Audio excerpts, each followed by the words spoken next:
Some time ago, I came across a quote by Jim Morrison of the band The Doors, psychedelic band from the 60s.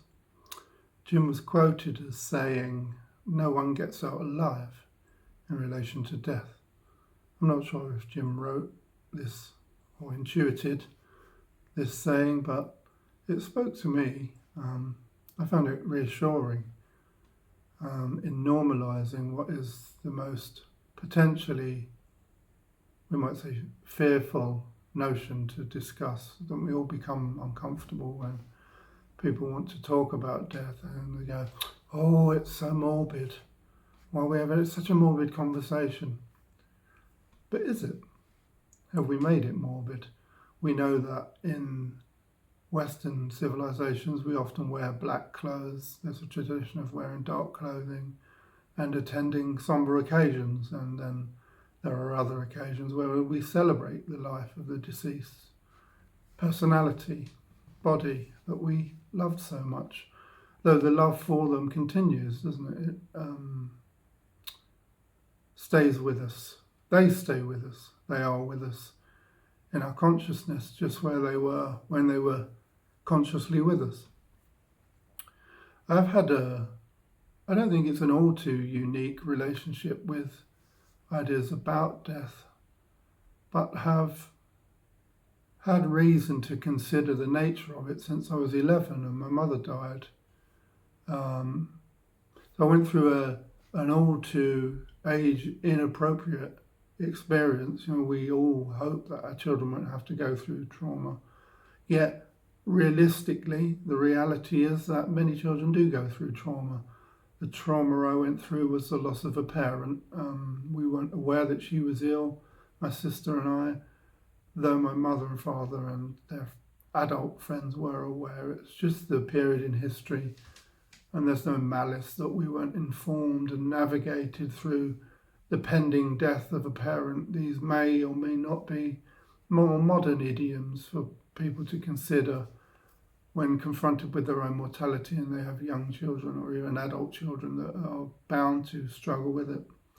Death is undoubtedly a struggle. There's a lot of sadness attached to it. It can be terrible. It is terrible. It's painful.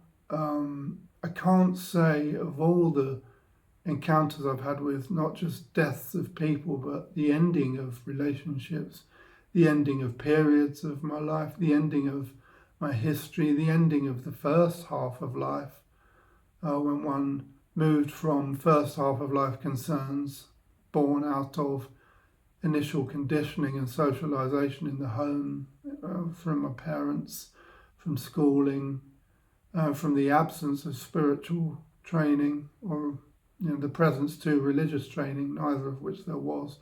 Though there was, when we looked, there was spiritual training, even if it was asking oneself questions about who I was and where I wanted to go and not finding any answers. It's all spirituality in the end, and where isn't God in the end, or where isn't love in the end, to use a non-religious term. But there was a development through all of that, and there was a loss of friends along the way. I was someone who had always had a great adoration for all animals. I've been vegetarian for a long time with slight relapses along the way. And had pets that were sometimes surrogate children for me, sometimes much appreciated, deeply loved companions in periods of difficulties and loneliness and isolation imposed through various situations and circumstances. There was my dog Ian, and then there was my dog Phil. Should I ever get another dog, I hope to.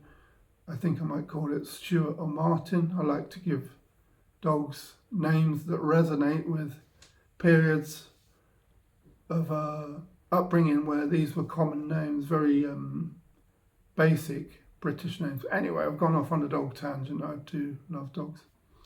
But I had to go and do the injection thing with my dog Phil as well, and countless visits to vets, just like we animal lovers do. So there's been cycles and patterns of death that have always been present in life. And there is for all of us. This is the point of discussing such a evocative subject, a subject that is in fact so normal that death has just occurred just then somewhere. And yeah, there goes another one. Something else has just died, or someone else has just died. Now, that's not to make light of what people go through with that. Death brings us into contact with stages of grief. There are different models of stages of grief.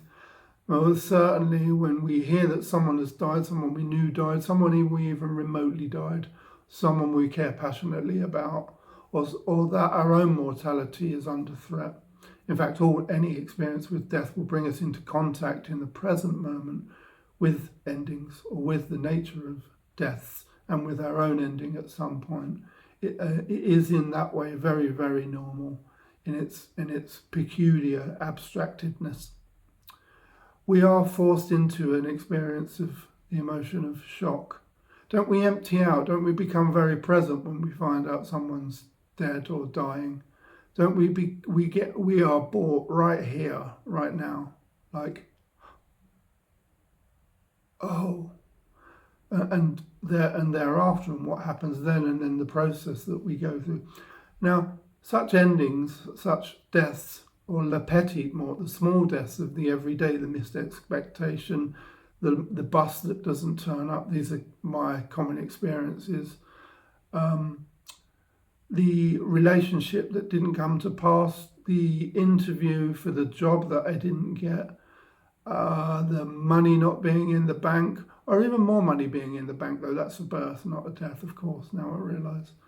But there are a constant stream, the ending of the day, the ending of the season, of the year, there's a constant stream of manifesting and passing, births and deaths, whatever language we need.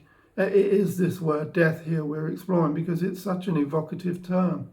But given this idea that it's a very normal experience, some of us are thrust into contact with it much earlier than we should be. I myself was riotously impaled on a fence by a car that mounted the pavement accidentally due to an individual's illness, in which they ended up mounting the pavement as they drifted into unconsciousness. And there I was in an experience I've got no recollection of, thrust into contact with my own mortality at the age of 50, forced into considerations of mortality that took me down a pathway of looking at in the local paper to see the ages of people that died, and doing lots of therapy and having to do lots of retreats and removals from society into places that were safe where I could explore all of that and ask those questions and find answers to those questions, ultimately going through a period of recovery that took psychologically and emotionally 5 years of work for both myself and the people very dearest to me to navigate and to come through and to come to the realization of having recovered when the prosaic and ready and ordinary thought passes in time. And this is the undertaking, that we finally come to a place when confronted with an ending and with a death, and even with our own mortality, should we be told, the evidence of hospice care workers that are around death every day, heroes really as part of the death industry, where they constantly see people coming to terms quite quickly, because time is short, not exclusively, not always, but quite quickly, with the idea that I'm not going to be here much longer, and finding not only acceptance around that, but an amount of humour, an amount of radical okayness that comes as a result of coming to terms with situation, circumstance, and here death. I had this simple thought in the January 5 years after I was run over, in the June 5 years previously. I'm really happy. It was that simple. The accumulative effect of all of the despair and the questioning and the descent into the dark night of that work that I didn't want to go on. I said to my wife after I'd come home from hospital, after about 3 months of being run over and knowing that I'd nearly died, I was in an induced coma for a week. I said to my wife, I don't want to do the walk. I don't want to go on the waltz. I wish I could just come home that night. Just, achingly beautiful stuff to be in contact with. I was spiritually awake, spiritually aware going into being hit on the pavement. I was, in fact, on my way home from a gathering of like-minded souls. So I was in the fullness of the love of God, if you like.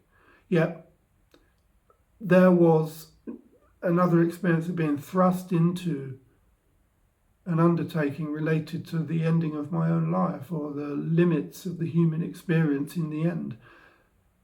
Life is short, but it's really long as well in other moments when you think about it. When you reflect back and you think of the decades and the seasons and the faces and the people, it's been a long time. But then in another moment, life's short, isn't it? Life is short when you don't want to leave it. Life is long when you're feeling tired or just feeling really grateful. That's what I've found. But in the end, we should have discussions exactly like this. We should talk about these things.